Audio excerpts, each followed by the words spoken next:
Let's look at when a zero crediting is a hero, a current event when the market dropped and there was no downside risk for a fixed indexed annuity. In early 2020, the world changed as a result of the COVID-19 pandemic, which hit our country and the world as a whole. COVID-19 created unprecedented challenges and, yes, affected the financial market greatly.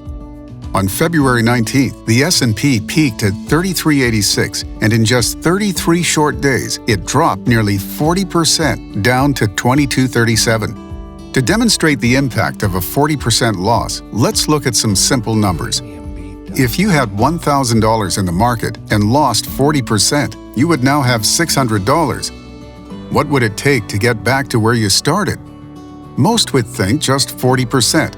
However, $600 times 40% equals $240.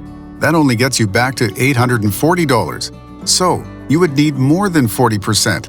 It's actually 66.6% just to get back to where you started.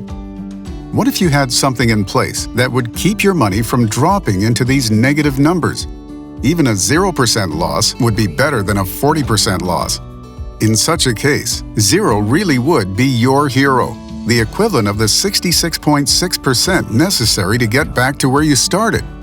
For many, COVID-19 represented unprecedented times, but for the stock market, that was not the case. To see another example, we only have to look at the subprime mortgage and credit crisis of 2007.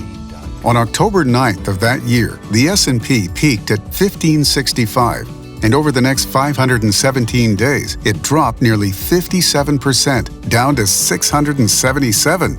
Ouch! Do you know people who were impacted by this slump in the market? If only zero could have been their hero.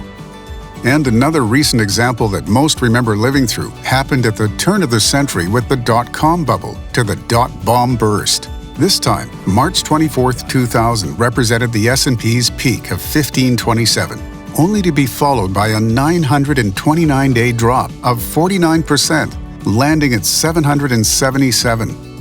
In this case, 777s was not so lucky for those riding the market.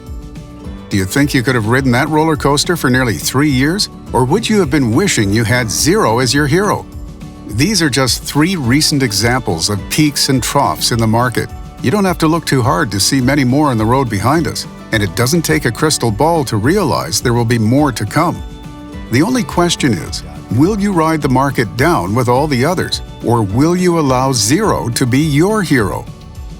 Were you or someone you know affected by one of these downturns in the market financially?